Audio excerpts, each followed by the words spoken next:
Hey guys, welcome in for 30 books in 30 weeks. It's about that time. I am running a little bit late, so I apologize for the delay, but I had an exciting day, you guys. I want everybody to send up some good vibes for me, throw some prayers in the sky, and see if I can't close on this huge client deal that had a meeting for today. So throw up the good vibes for me for that. So I apologize again that I am delayed in bringing this week's or today's message on this week's book, Meditations for Women Who Do Too Much. And all this week I've kind of felt like I'm a woman who does too much sometimes, but I'm excited because I'm not as bad about that as I used to be. So I used to be, now I'm strategic about the things that I do, and I used to not be strategic. Okay, hey Andy.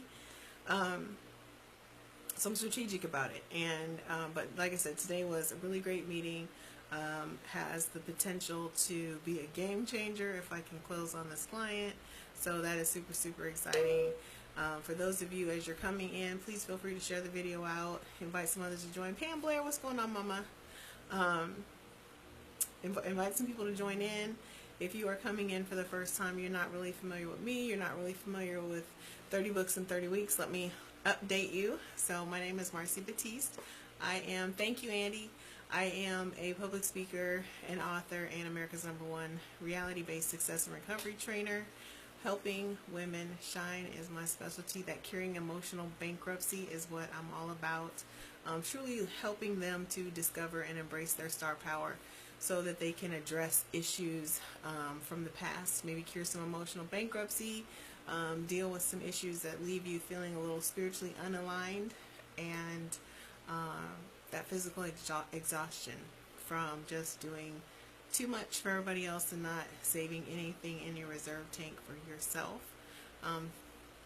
Best thing about me, I live life on Mars and I'm sold out to my happiness. And so basically, if it isn't something that's going to make me happy, it's going to impede my happiness or otherwise negatively impact my happiness, then I cut it off.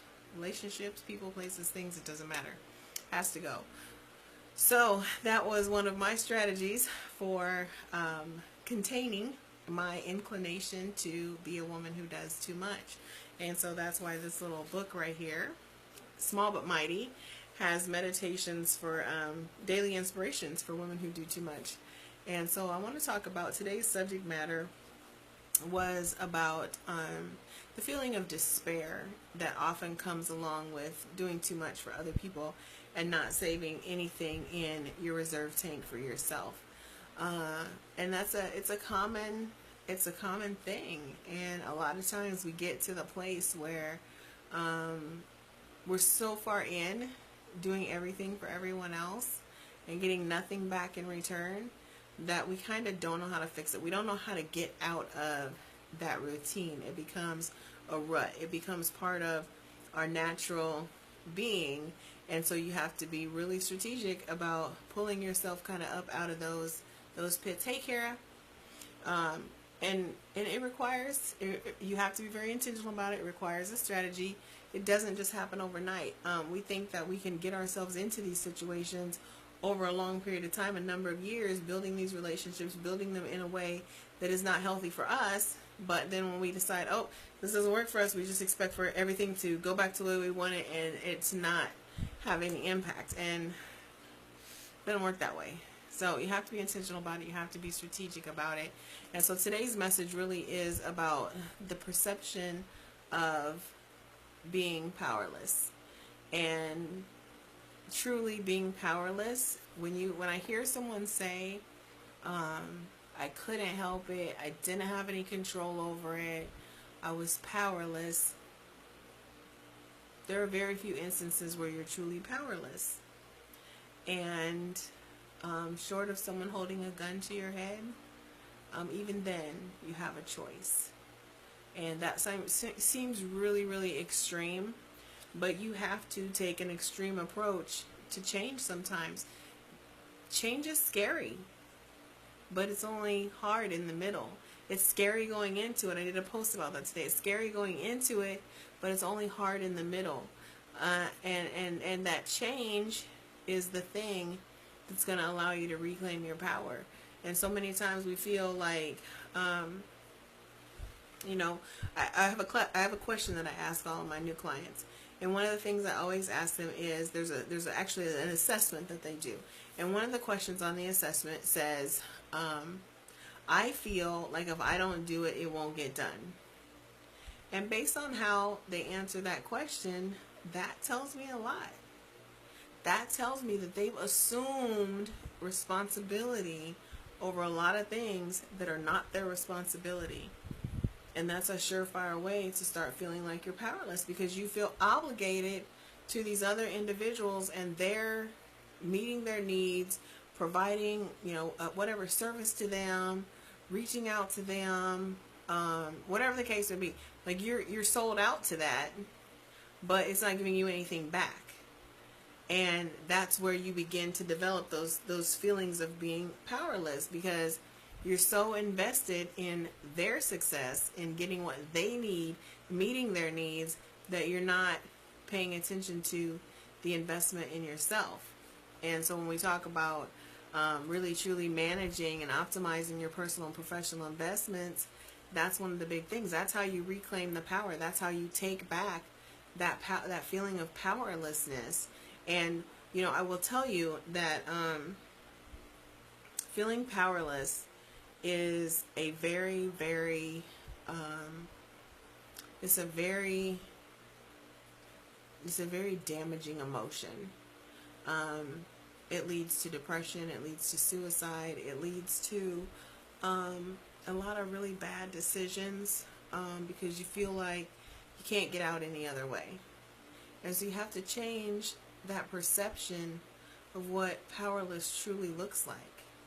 Because most times, although we don't see it or we don't feel like it, we feel like we're powerless, but we're really not. We always have the choice to change. We always have the power to change. If you have the power to change, if you have the power to do something different, then you're not powerless.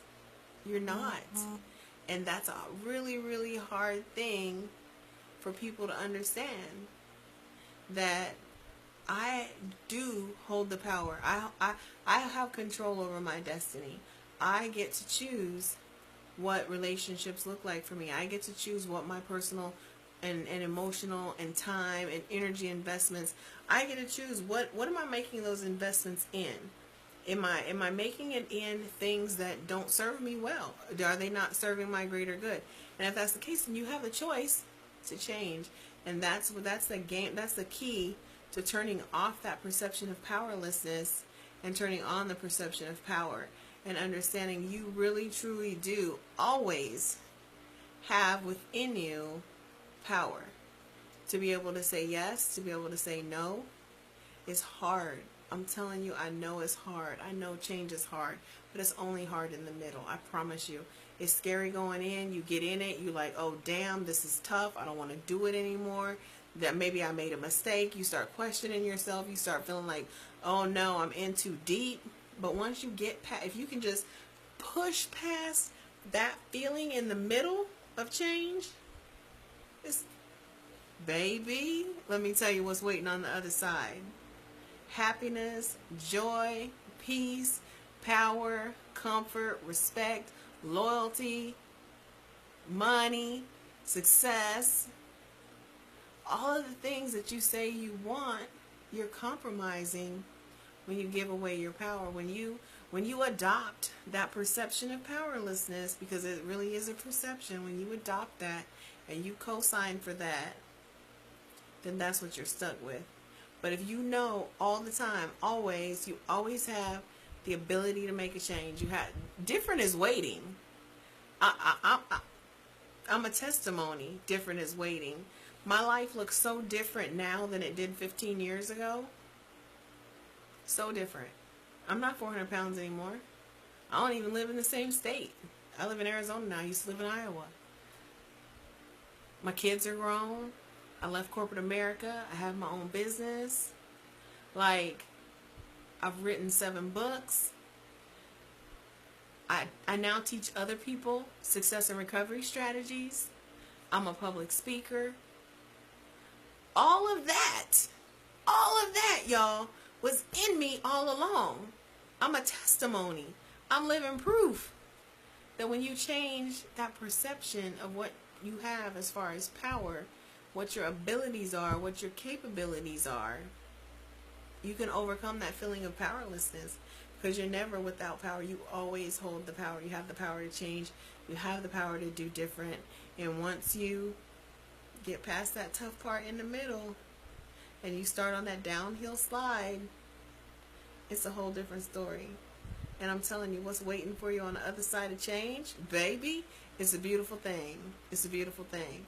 So don't get hung up in the perception of being powerless.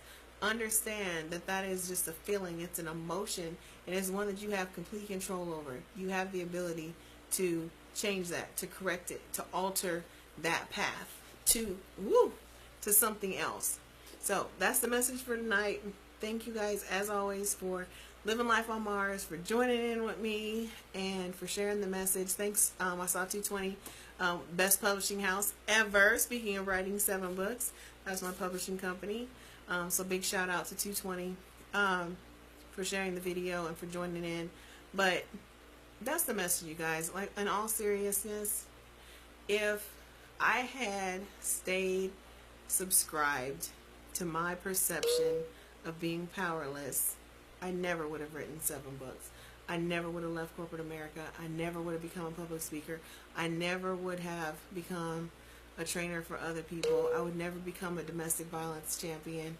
All of the things that make me so fulfilled and so happy and refill my cup on an every single day level, I never would have done had I not had the courage to challenge that perception of being powerless and realize there is power. I hold it.